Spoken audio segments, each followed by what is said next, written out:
그런데 박 여사가 갑자기 목소리를 낮추며 말했습니다. 어젯밤에 화장실 가려다가 밖에서 무슨 소리가 들려서 문틈으로 봤다고요. 그리고는 나를 똑바로 쳐다보며 말했습니다.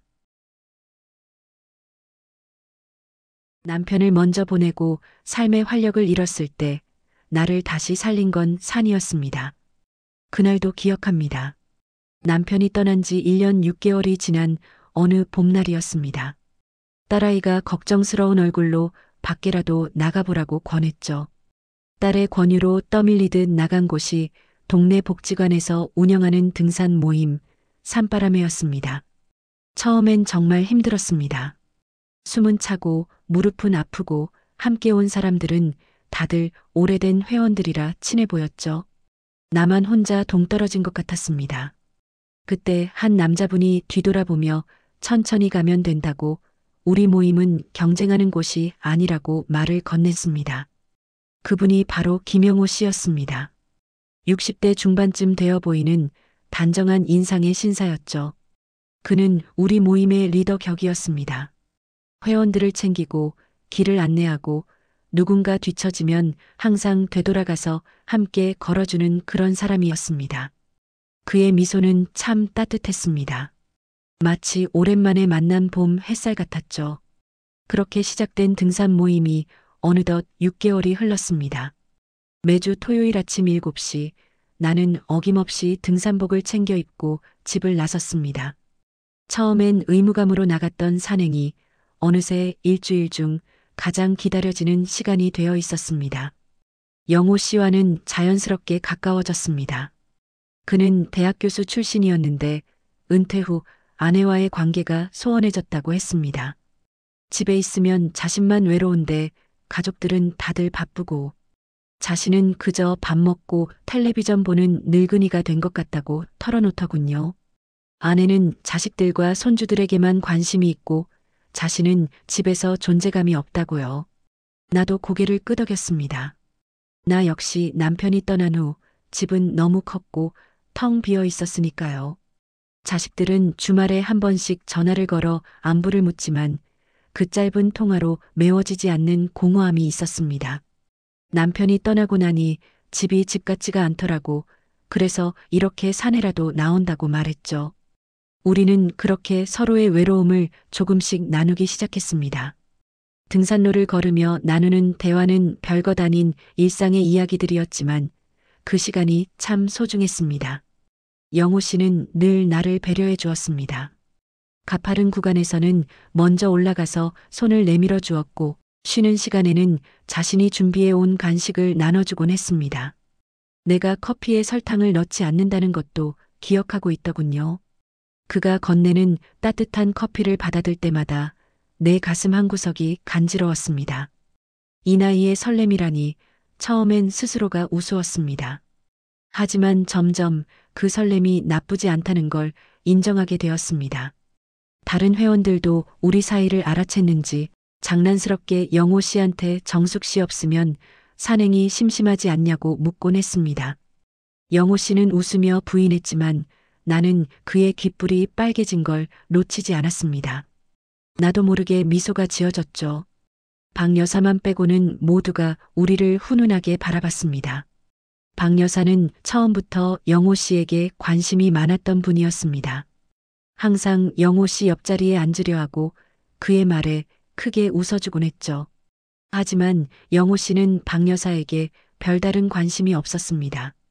어쩌면 그때부터 이미 씨앗은 뿌려져 있었는지도 모릅니다. 산은 내게 두 번째 봄을 선물했습니다. 남편을 잃고 죽은 듯 살았던 내가 다시 웃을 수 있게 되었습니다. 아침에 눈을 뜨면 토요일이 기다려졌고 등산복을 입을 때면 마음이 설레었습니다. 60을 넘긴 나이에 이런 감정을 다시 느낄 줄은 몰랐습니다. 그날은 10월의 마지막 주말이었습니다. 우리는 평소보다 조금 더 깊은 산행을 계획했습니다. 단풍이 절정에 이른 계곡을 따라 올라가는 코스였죠. 그날 아침 하늘은 청명했습니다. 구름 한 점 없는 파란 하늘 아래 단풍잎들이 붉게 타오르고 있었습니다. 영호 씨는 날씨가 참 좋다며 이런 날 산행하기 딱 좋다고 했죠.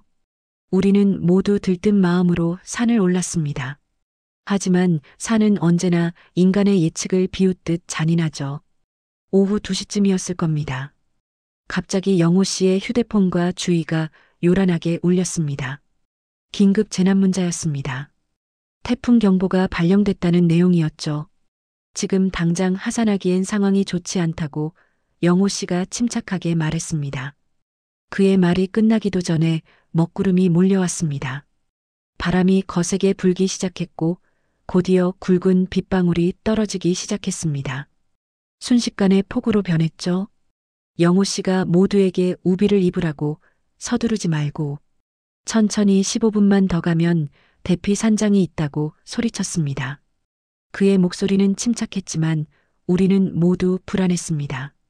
빗물은 점점 더 거세게 쏟아졌고 산길은 금세 진흙탕이 되었습니다. 누군가 조심하라고 소리쳤지만 이미 한 회원이 넘어져 있었습니다.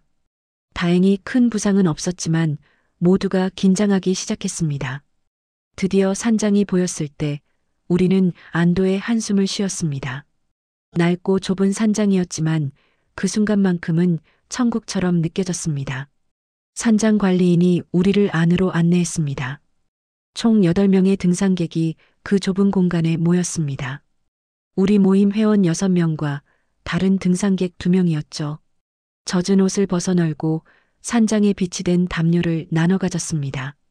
관리인이 끓여준 따뜻한 차를 마시며 우리는 점차 안정을 찾았습니다.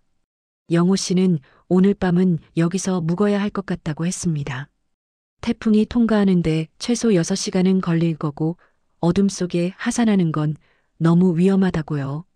모두가 그의 판단에 동의했습니다. 집에 전화를 걸어 상황을 설명하고 우리는 산장에서 하룻밤을 보내기로 했습니다. 저녁 7시가 넘자 밖은 완전히 어두워졌습니다. 비바람 소리만이 산장을 가득 채웠습니다. 관리인이 준비해준 간단한 저녁을 먹고 우리는 각자 자리를 잡았습니다. 좁은 공간이라 모두가 가까이 붙어 누워야 했습니다. 여자들은 한쪽에, 남자들은 다른 쪽에 자리를 잡았습니다. 나는 박 여사와 다른 여성 회원 사이에 누웠습니다. 관리인이 모두 푹 쉬라며 전등을 껐습니다. 산장은 깊은 어둠에 잠겼습니다. 오직 창문으로 새어 들어오는 희미한 달빛만이 유일한 빛이었습니다. 하지만 나는 쉽게 잠들 수 없었습니다.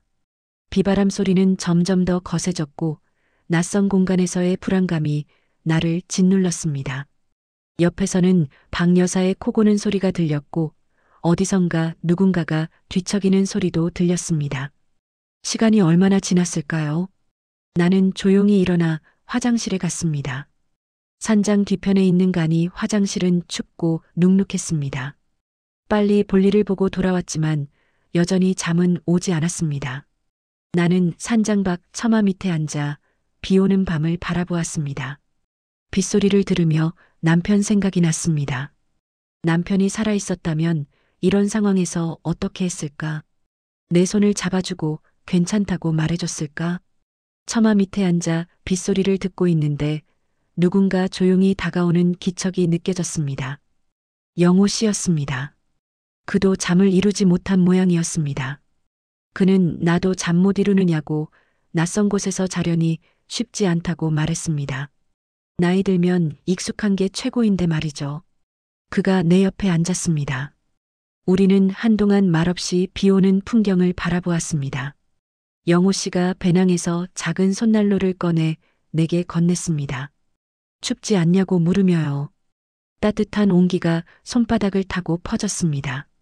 고맙다고 말했죠. 그때 영호 씨가 나지막이 물었습니다. 많이 힘들었죠? 혼자서 모든 걸 감당하느라.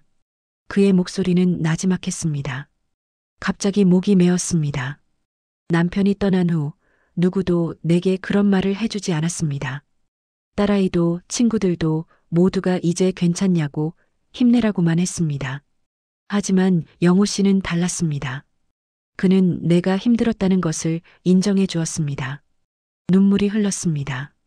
참으려 했지만 한 번 터진 눈물은 멈출 수 없었습니다. 영호 씨는 조심스럽게 괜찮으시면 이야기해 보라고 자신이 들어주겠다고 했습니다. 나는 고개를 끄덕였습니다. 남편이 아프다는 걸 알았을 때부터 마지막 순간까지의 이야기를 털어놓았습니다. 나는 아무것도 할 수 없었다고, 의사들은 최선을 다했다고 했지만 결국 6개월도 버티지 못했다고요. 마지막 순간에도 나는 그저 손을 잡고 있을 수밖에 없었습니다. 그 후로 집에 혼자 있으면 남편이 없다는 게 실감난다고, 식탁에 혼자 앉아 밥을 먹을 때, 텔레비전을 볼 때, 잠자리에 들 때 모든 순간이 외롭다고 말했습니다. 딸아이가 있지만 딸에게 짐이 되고 싶지 않아서 아무 말도 못한다고요. 영호 씨는 말없이 듣고 있었습니다. 그러다 자신도 비슷하다고 말했습니다. 아내와 40년을 살았지만 언제부터인가 둘은 한 집에 사는 남남이 됐다고요. 아내는 손주들에게만 관심이 있고 자신은 은퇴 후 쓸모없는 사람이 된 것 같다고 했습니다. 집에서는 밥 먹어라, 약 먹어라 이런 말만 들을 뿐 대화가 없다고요. 그냥 습관처럼 산다고 했습니다. 나는 외로우시겠다고 말했습니다. 영호 씨는 네, 외롭다고 솔직하게 인정했습니다. 그래서 이렇게 산에 나온다고, 산에서만큼은 자신이 필요한 사람 같다고요. 우리는 그렇게 서로의 외로움을 나눴습니다. 황혼기의 고독, 삶의 무게, 아무도 이해해주지 않는 쓸쓸함. 그 모든 것들을 말하지 않아도 서로 이해할 수 있었습니다. 영호 씨가 조심스럽게 말을 이었습니다. 이렇게 말해도 될지 모르겠지만 자신은 정숙 씨가 산에 오시는 날이 기다려진다고요. 정숙 씨와 이야기하는 시간이 참 좋다고, 오랜만에 자신이 누군가에게 필요한 사람이 된 것 같다고 했습니다. 그는 가정이 있었지만 나도 모르게 내 심장이 빠르게 뛰었습니다. 60을 넘긴 나이에 이런 설렘이 다시 올 줄은 몰랐습니다. 나도 그렇다고, 영호 씨 덕분에 다시 웃을 수 있게 됐다고 말했습니다. 그때 영호 씨의 손이 내 손을 감쌌습니다. 따뜻하고 거친 세월의 흔적이 묻은 손이었습니다. 나는 그 손을 꼭 잡았습니다. 우리는 한동안 말없이 손을 잡고 있었습니다. 그저 서로의 온기를 느끼며 외로움을 위로하고 있었습니다. 그것은 욕망이 아니었습니다. 그저 같은 고독을 아는 두 사람의 순수한 공감이었습니다. 얼마나 시간이 흘렀을까요? 영호 씨가 조용히 들어가셔야 한다고, 춥다고 말했습니다. 나도 그래야겠다고 대답했죠. 우리는 천천히 일어났습니다. 손을 놓는 것이 아쉬웠지만 우리는 자연스럽게 손을 놓고 산장으로 들어갔습니다. 그런데 화장실에 가려고 일어났던 박 여사가 산장 문틈으로 우리를 보고 있었다는 것을 그때의 우리는 전혀 알지 못했습니다. 그녀는 우리가 손을 잡고 있는 장면을, 오랜 시간 함께 앉아 있는 모습을, 그리고 산장으로 함께 들어오는 모습을 다 봤습니다. 그녀의 눈빛은 차가웠습니다. 그 안에는 질투와 분노가 가득했습니다. 박 여사는 조용히 자리로 돌아갔습니다. 하지만 그녀는 잠들지 않았습니다.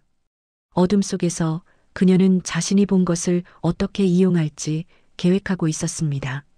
나는 아무것도 모른 채 자리에 누웠습니다. 이상하게도 마음이 편안해졌습니다. 오랜만에 누군가와 진심을 나눴다는 안도감이었을까요? 나는 그렇게 잠에 들었습니다. 하지만 그 밤이 내 인생을 완전히 바꿔놓을 줄은 꿈에도 생각하지 못했습니다. 다음 날 아침 비는 기적처럼 그쳐 있었습니다.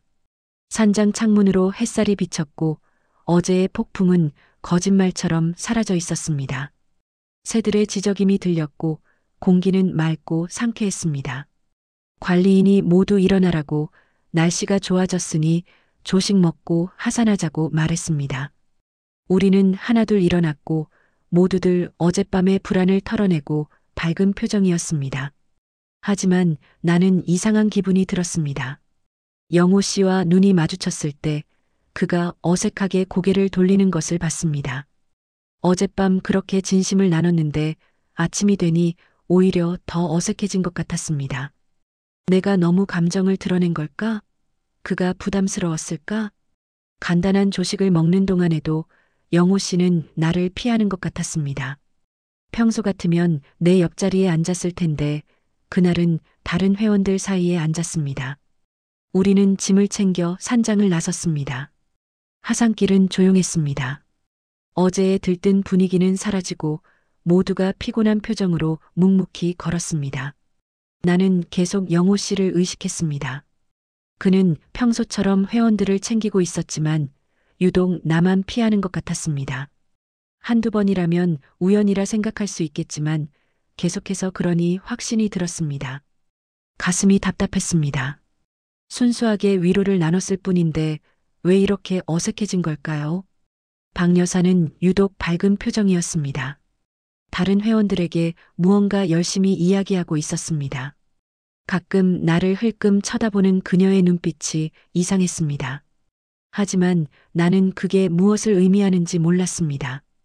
하산을 마치고 우리는 입구 근처 식당에서 뒤풀이를 하기로 했습니다. 모두가 피곤했지만 무사히 하산한 것을 축하하는 자리였습니다.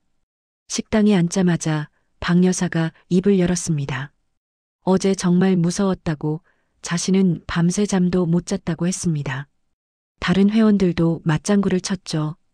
그런데 박 여사가 갑자기 목소리를 낮추며 말했습니다. 어젯밤에 화장실 가려다가 밖에서 무슨 소리가 들려서 문틈으로 봤다고요. 그리고는 나를 똑바로 쳐다보며 말했습니다. 정숙 씨랑 영호 씨가 손을 잡고 앉아 계시더라고. 꽤 오랫동안이요. 순간 식당이 조용해졌습니다. 모든 시선이 나와 영호 씨에게 쏟아졌습니다. 영호 씨는 당황한 표정으로 그건 정숙 씨가 잠을 못 이루셔서 자신이 손난로를 드리려고 한 거라고 해명했습니다. 하지만 박 여사는 그랬냐며 손난로를 주는 것 치고는 좀 오래 잡고 계시던데 라고 말했습니다. 그녀의 목소리에는 가시가 돋쳐 있었습니다. 내가 오해하신 것 같다고 말하려 했지만 박 여사는 내 말을 끊었습니다. 오해는 무슨 오해냐고, 자신이 두 눈으로 똑똑히 봤다고요. 둘이서 한참 동안 속닥속닥 하시더니 손까지 잡고 뭐 나이 드셔서 외로우신 건 이해하지만 그래도 그렇지 산장에서 그런 건 좀 아니지 않느냐고 했습니다. 영호 씨가 목소리를 높여 우리는 그냥 이야기를 나눴을 뿐이라고 왜곡해서 말하지 말라고 했습니다. 하지만 박 여사는 왜곡이 아니라 자신이 본 걸 말한 건데 뭐 숨길 게 있느냐고 되받아쳤습니다. 분위기가 싸늘해졌습니다. 다른 회원들은 어떻게 반응해야 할지 몰라 당황해했습니다. 한 회원이 다들 진정하라며 오해가 있었나 보다고 중재를 시도했지만 이미 불씨는 당겨진 후였습니다. 나는 더 이상 참을 수 없었습니다. 식사도 제대로 하지 못하고 자리에서 일어났습니다. 저 먼저 가보겠다고 죄송하다고 말하고는 영호 씨가 나를 불렀지만 뒤돌아보지 않고 식당을 나왔습니다. 귀에서 웅웅거리는 소리가 들렸습니다. 심장은 마구 뛰었고 눈물이 쏟아질 것 같았습니다. 집에 돌아와서도 마음을 진정할 수 없었습니다. 우리는 정말 아무 잘못도 하지 않았는데, 그저 외로움을 나눴을 뿐인데, 왜 이렇게 된 걸까요? 그날 저녁 산바람에 단톡방이 요란했습니다. 나는 확인할 용기가 나지 않았지만 결국 휴대폰을 켰습니다. 박 여사의 메시지가 올라와 있었습니다. 오늘 자신이 본 거 다들 알지 않느냐고, 자신은 그냥 사실을 말한 것뿐인데 영호 씨가 자신한테 왜곡한다고 화를 냈다고, 자신이 뭘 잘못했느냐고 적어 놓았더군요. 다른 회원들의 반응이 이어졌습니다. 무슨 일이 있었는지는 모르겠지만 오해를 풀라는 사람, 산에서는 다들 조심해야 한다는 사람, 특히 밤에는 더 그렇다는 사람, 그리고 손을 잡고 있었다는 게 사실이냐고 묻는 사람도 있었습니다. 점점 더 많은 메시지가 올라왔습니다. 사실이 아닌 추측들이 난무했습니다. 듣자 하니 둘이 산장에서 한 이불을 썼다는 사람도 있었고, 정숙 씨가 영호 씨에게 적극적으로 들이대서 영호 씨가 곤란해한다는 말도 있었습니다. 박 여사가 똑똑히 받다잡냐는 반응들. 나는 더 이상 볼 수 없어서 휴대폰을 던져버렸습니다. 이틀 후 영호 씨에게서 전화가 왔습니다. 나는 한참을 망설이다가 받았습니다. 그는 정말 죄송하다고, 자신이 제대로 해명을 못해서 이렇게 됐다고 했습니다. 목소리는 지쳐 있었습니다. 나는 아니라고, 영호 씨 잘못이 아니라고 대답했습니다. 영호 씨는 모임 분위기가 안 좋아졌다고, 박 여사가 계속 그 이야기를 하고 다니는 것 같다고, 자신은 사실대로 말했는데 믿어주지 않는다고 했습니다. 그리고 영호 씨가 말했습니다. 정숙 씨, 당분간 산행에 나오지 않는 게 좋을 것 같다고요. 자신이 상황을 정리할 때까지. 그 말에 가슴이 무너져 내렸습니다. 네, 알겠다고 대답했습니다. 전화를 끊고 나는 한참을 울었습니다. 내가 가장 사랑했던 산에 이제는 갈 수 없게 된 것입니다. 아무 잘못도 하지 않았는데. 그 후로 일주일이 지났습니다. 나는 집에만 있었습니다. 토요일 아침이 되어도 등산복을 꺼내지 않았습니다. 딸아이가 걱정스럽게 오늘 등산 안 가냐고, 요즘 왜 안 나가냐고 물었습니다. 날씨가 안 좋아서라고 대답했지만 거짓말이었습니다. 날씨는 완벽했습니다. 맑고 청명한 등산하기 딱 좋은 날씨였습니다. 휴대폰은 진동도 꺼놓았습니다. 단톡방 알림이 올 때마다 가슴이 철렁했기 때문입니다. 그런데도 가끔 확인하게 됐습니다. 혹시 상황이 나아졌을까 하는 기대 때문이었죠. 하지만 상황은 더 나빠져 있었습니다. 정숙 씨가 영호 씨한테 적극적으로 다가갔다는 말, 영호 씨가 곤란해한다는 말, 부인한테 들킬까봐 걱정이라는 말, 예전부터 둘이 수상했다는 말, 항상 붙어 다녔다는 말, 없는 이야기들이 만들어지고 있었습니다. 순수했던 우리의 관계가 추잡한 스캔들로 변해가고 있었습니다. 박 여사는 계속해서 기름을 부었습니다. 자신이 본 게 다가 아닐 거라고, 산장에서 밤새 뭘 했는지는 모르겠지만 말이죠. 나는 더 이상 단톡방을 보지 않았습니다. 대신 모임에서 나갔습니다. 아무 말 없이 조용히.